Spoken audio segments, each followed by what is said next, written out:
Alright, hello to you guys. Today I'm doing a review on my 2013 Mazda 6 Sport. Um, so today I just decided to do this review. We had news since 2013. Um, what to say about this car? It's been a great car, I have to say. Um, it's been a really good car, actually. There's been no problems, little to no problems, except for when we first got it. My mother ended up having problems with the transmission. Third gear went, and we needed to have the transmission replaced, but it was under warranty, and ever since then we just have faulty gear in there. I mean, technically it's drivable without third gear because it's a manual, which I love, but you know, that's no fun. So um let's see, it's 2013. That's about 7 years we've had this car. Bought it brand new off the showroom with a trade-in for about $21,000. It was pretty good deal back then, but over time it has had some little nicks from rocks and stuff in it, like right there, my camera will focus. Like, I just did a little touch up, poorly executed touch up, but a touch up. Um, let's see here. It's got a wishbone suspension all the way around. It handles like a dream. It's a front wheel drive, which New York State, good thing, I guess, to a certain extent. I kind of wish it was either all-wheel drive or rear-wheel drive, but it's not, which is unfortunate. If it was rear-wheel drive, I probably wouldn't even have tires on the back because I'd just be drifting it around like a dummy, but, you know, that's just me. But, honestly, this car is a great little car. I mean, it's not even little. It's actually got a bigger trunk than, like a Chevy Cruze. If you put that up against it, a Chevy Cruze would be like about 4 or 5 inches shorter and a lot smaller trunk and space. Let's see, there are a couple little things here, like right down here you can see where there was some chips and stuff that I tried touching up, but I mean, it's a 2013, it's upstate New York, salt belt, so I mean, it's never gonna last as long as it would like down south.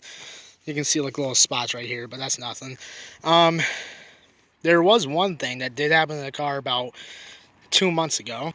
And that little thing was, if you can tell from the side, this trunk is not open. It is completely shut, but you can see it's not flush anymore because somebody rear-ended it. Yeah, somebody rear-ended it. It doesn't look bad, but you can tell the lights are, the lights aren't even. There's the whole bumper in there is just dented way in. I'm not even gonna bother opening the trunk because I know it has a lot of trunk room. I would show it to you, but I don't want to open the trunk because it's a pain in the neck to close now. But that's just how it is. But yeah, I mean, you can fit half my hand in there up to my knuckles because some jerk hit my car and didn't have the courage to tell me what happened while I was in the store, I guess. But you know. Sorry about the wind, guys. I'm just on a really secluded part of the road here, and the one day that I'm here doing this, there's cars, people. Any other time, there's never anybody here. It's just amazing. But so this has an inline four cylinder, 2.5 liter engine, 170 horsepower, and I'd say roughly around 165 pound-feet of torque. I'm not 100% positive. I should have looked that up, but let's just pop the hood. Let's see if I can do this one-handed. Now, this does not have the hydraulic lifts that hold the thing open. You gotta do it manually. This is a base model car, so I mean, it's nothing too fancy. But it's a. Let's see if I can do this. Under here, there's the cylinders. 1, 2, 3, 4. It's just an inline 4-cylinder engine. Nothing too fancy. If I can get that to stay on. There we go. I do all my own oil changes and everything, brakes, all that stuff to it. That's the airbox. I just put new airbox, new air filter, in there. But yeah, nothing too spectacular. There was a 6-cylinder option for this car, which I kind of wish it had, but it can't have everything. Now, styling wise, even though it's a 2013, even though it's relatively it's 7 years old, it still looks pretty good, decent going down the road. I mean, just the lines of where the lights go I just think it looks good. I mean, call me biased because I own the car, but it is kind of dirty. Sorry about that, but there are a few little things I did do on the car. Like I got these mirrors here, these blind spots on both mirrors, blind spot mirrors. These things are a lifesaver. I'm telling you, they are one of the best things I've ever done to a car. Best. Now, the only thing that's ever been really wrong with this car is the wheel speed sensor on this wheel went on it, and I just need to get a new one. I just haven't had time to replace it yet, but Now, the passenger side is kind of dirty in here a little bit because I daily drive it, but when you're just kind of sitting in here, I have my legs fully extended out. The seat is all the way back at this moment. The seat is completely all the way back, I believe. Yeah. But I mean, when it's all the way back, I can stretch my legs out perfectly fine back here. Or up here, I mean, my bad. I can stretch my legs out with this seat all the way back. And then the rear seat is kind of messy. Kind of because I just throw all my stuff in here. But I'm about 5'8", and I have stuff on the floor. But I'm 5'8", and my knees aren't even touching. This seat is all the way back right now, and my knees aren't even touching this. I mean, yeah, it gets a little bit cramped, but you can always move the seat up a little bit, but I would have absolutely no problem sitting in this car back here for an extended period of time like I have. I've driven this car 8 hours in the back seat before and in the front, so I mean, it's not too bad. And the speakers, that's another thing. It's got 6 speakers, 2 in the back and 2 up front there. And those things, I did 2 new speakers in the front, and they sound amazing now in the front especially. But, pardon my voice, I'm just getting over a little cold. Alright, let's see here. One thing I really like about this car, well, there's 2 main things I love about this car. One, manual. It is a manual. I love that. Those things are dying nowadays, and it's sad to me. I mean, I'm really young. I'm almost 20 years old, and anybody I know that's my age, no clue how to drive a manual. They're clueless. I've been trying to teach people how to drive this thing, and it's kind of fun. I just think they're fun, but that's just me. And the other thing I love is the key. No, it's not a key fob. There's no push button start, which I like. I know that might be a surprise. I like the old key where you can just stick it in and turn it. That's just me. I just like that. I always have. And I don't know what to say other than that's just my preference. Let's start it.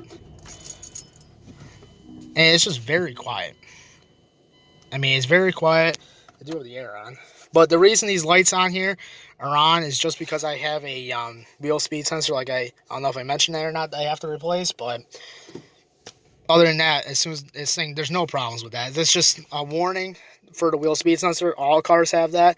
So no matter what kind of car you drive, if your wheel speed sensor is acting up, that's going to happen. And I mean, you can just listen. It's very quiet until I do this. Until I do that, then it gets kind of loud. But the interior of the car is pretty nice, and yes, this has been chewed up by my puppy. Back about 2 years ago, he chewed on this when I left him in the car as a baby. He was in the car with the windows down. It was like the springtime, around this time of the year. I let him in the car, and I had to run back in the house to get something, and sure enough, I come out, not even 2 minutes later, he's just sitting there going to town on this thing. And the best part about it was he had like a new bone that I had for him in the back seat that he was chewing on when I left, and he managed to get into the front seat and chew on this. But, it does unscrew. I can unscrew and replace it. I just haven't had the time, really. It does have a charger port here, which goes to my cord. I do have 2 cords. There's an auxiliary cord, which I like. It's not Bluetooth because, like I said, it's a base model, but it connects to my phone. And I'm hearing... Oh, that was just my can I have. I thought my car was wrong. Anyways, but like I said, the radio in this thing is very, very nice. It does sound pretty good.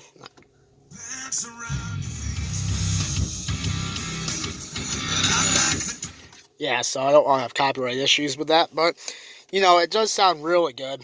The radio, it's a good sounding radio. You know, there's not much to say. It's a radio. um, yeah, everything else on this car is just pretty much stock. I mean, everything on it, just about. Um, like everything on here, these things are still good. The mirrors still work. I keep my glasses up here when it's not nice out. I keep them up there. And these are actually Giants glasses. Go Giants, because I live in New York. Shocker. I do have another little thing up here. It's a NASCAR thing. This is a glasses holder as well. You can put your glasses up there, which is kind of neat. But yeah, so this is a nice little car. One thing I kind of like about it, when you turn it on, it does goodbye when you turn it off, and then hello when you turn it on. It's kind of neat. I know a lot of Mazdas have that, but it's just kind of a nice little feature. All right, let's take the keys back out and let's head back outside. Ugh. And I have replaced like I said, I replaced these main speakers right here on both doors, that door and this door.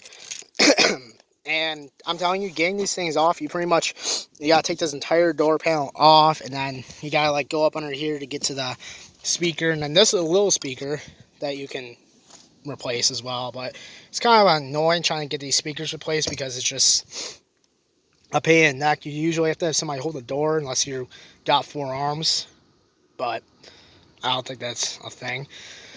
The seats are all mechanical because, like I said again, it's just all stock. Like I said, it's all stock. So I mean, no push buttons, no nothing. I mean, the gas cap to open the gas cap is right here. You just pop that and just open it. I mean, it's pretty simple. I do like how this has the cap on here where you can put a lock on it. Because honestly, these new ones, like we have a 2017 Ford Explorer, and that one that has no gas cap, this thing just pops open. There's no lock on it inside or anything. You can just go straight in and siphon gas or do whatever. I don't really care for that. It's kind of an unfortunate feature, even though I love Fords, but yeah, it's just me. Yeah, so this is it. This is a Mazda 6. I'm not sure what else to talk about, honestly. Wishbone suspension on this thing. It corners for a $20,000 car. It corners really well. There's a 10-mile-an-hour corner up near my house, and I can take that corner going 40 miles an hour. It slides a little bit. It screams a little bit, but it does it. And I know it might not sound impressive, but for me, just having fun throwing this thing around corners and stuff, it is fun. There's not a whole lot else. I will pop the trunk just because I know people are probably gonna want to see it. It is kind of messy. I have basketballs in here. I have some basketballs, toe straps, but I mean, this is a very, very roomy car, and you can pull these straps right here and here. Right there, there we go. You can pull those and drop the front seats or the back seats right up there. But I mean, I could easily fit inside this thing. And I'm not a small guy, I'm a pretty big guy. But you can see somebody had hit this, and that's where they hit it. That's where they rear-ended it, and so this thing's all kind of like messed up, and it's just unfortunate. It shuts relatively easy now that I kind of bent it back a little bit, but the spoiler wasn't even on the car. We actually had to get this aftermarket and put it on, so it was worth it. I just think it makes the car look a whole lot better, especially from like just back here. Tailpipes, it's not a very loud exhaust, but it did have a hole in the middle of it in the catalytic converter or something like that back about a year ago, and it sounded like a little race car. I wanted to keep it like that, but it wasn't very ethical because it was loud, very, very loud.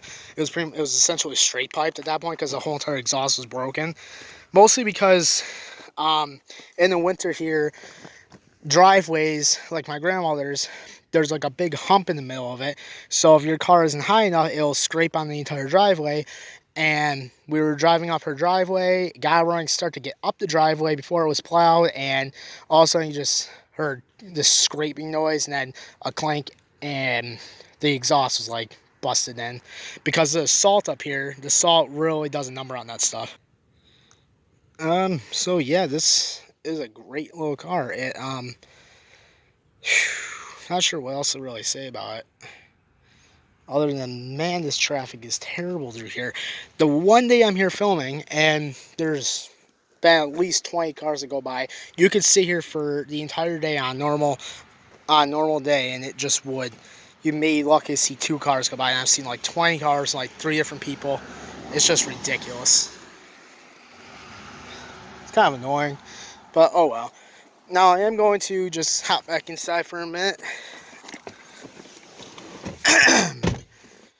It does have it has 2, 4, it has 6 cup holders total. One in each door with these little pocket spaces, which is kind of nice. I like that.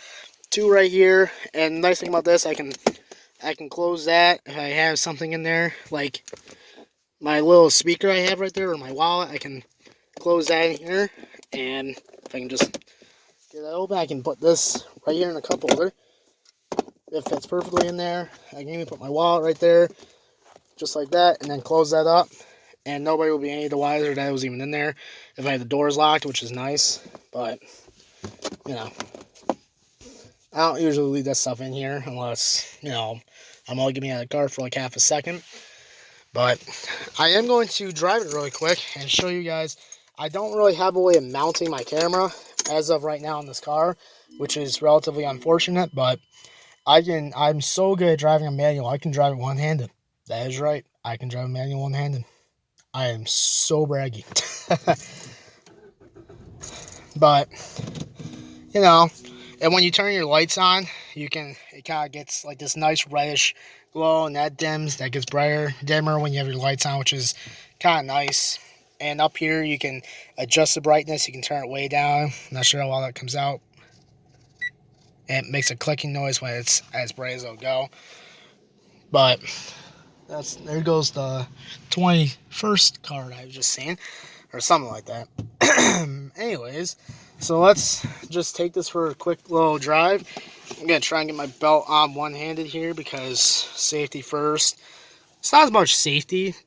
Well, it is, but I don't want to, get a ticket unnecessarily and have a police officer pull me over and say, why are you filming this without a belt on? But,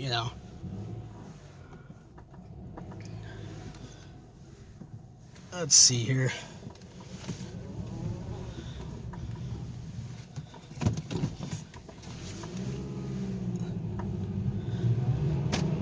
I mean, this is second gear right now.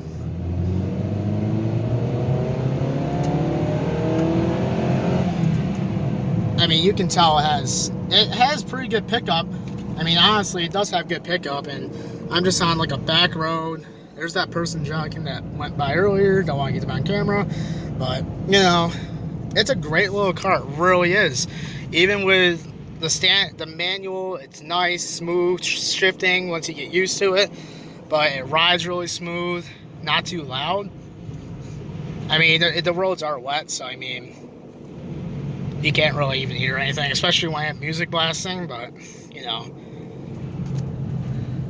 Anyways, well, thank you guys for watching. I'm glad you guys stopped by to see this, and I hope you enjoyed the video. And if there's anything else you want to know, 0 to 60 on this car, just in case anybody else is wondering, is about 8 seconds. I've done it. It's about 8 seconds, so that's just a little tidbit.